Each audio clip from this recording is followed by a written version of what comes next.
नमस्कार, जय मानव सेवा।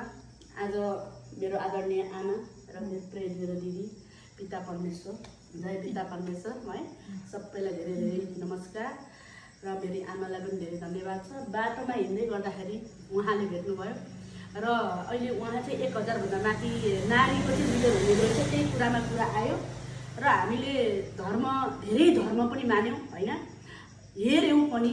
तर धर्म मानेर एउटा नारीको लिडरसिप हुँदा हुने पनि आज नारीले नारीलाई कस्तो खुट्टा तान्ने काम गर्छौँ, किन यति कुरा बुझ्दैन हामीले। हाम्रो इक्जाम्पल दिमा मेरो दिदी र म मिलेको छ र हाम्रो घरमा झगडै हुँदैन भनेपछि हामी नारी शक्ति हो। घर बिगार्ने पनि नारी हो, घर बिगार्ने पनि नारी हो। त्यसैले पुरुषलाई कुनै दोष नदिकन हामी नारी एकजुट भयौँ भने हाम्रो औँसीको रातलाई चन्द्रमाको रात बनाउन सकिन्छ। त्यसैले हामीले नारीले कसैलाई कुरा काट्ने, कसैको घर बिगार्ने, कसैको श्रीमानमाथि जाने, नारीलाई चढ्ने, यी कुराहरू चाहिँ प्लिज हामी नारी आफैले बनाएर आफै नारी शक्ति जाग्नुपर्छ।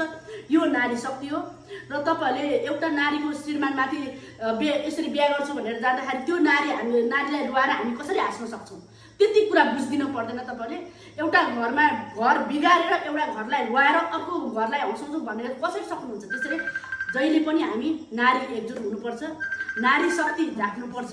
र आज हजुरहरूलाई भेट्न पाउँदा अत्यन्तै खुसी छु र मैले यति सोचेको पनि थिइनँ कि यति राम्रो छ। म यो नेपाल अधिराज्यभरि जहाँ गए पनि साना बाबु नानी मानव सेवा रोज थापा भनिन्छ, बाटो हिँड्दा मानव सेवा रोज थापा, यो मेरो सम्पत्ति हो। आज मैले भेटेको पनि सम्पत्ति हो।